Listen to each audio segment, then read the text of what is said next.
these errors that are superficial but damaging nonetheless. And I wonder, Brian, if some people will kind of excuse that away because of so much of what's written about really does seem in step with some of the behavior that's already been exhibited. And so there may be some factual errors.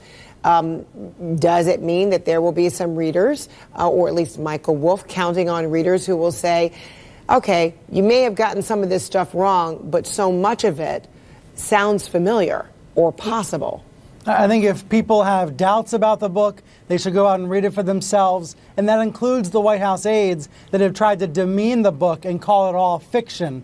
Journalists do and should hold each other to high standards, and that's why there's disappointment about the errors that are in the text. But the book itself does hold up. And when you hear the White House trying to trash the book, we have to remember what a low standard they have for credibility and accuracy. This is a White House that gets the facts wrong on an almost daily basis. President Trump made several false claims just in his Camp David event a couple hours ago. So they've got a very low standard, even though we need to maintain high standards. And I think that's the bottom line when it comes to this book.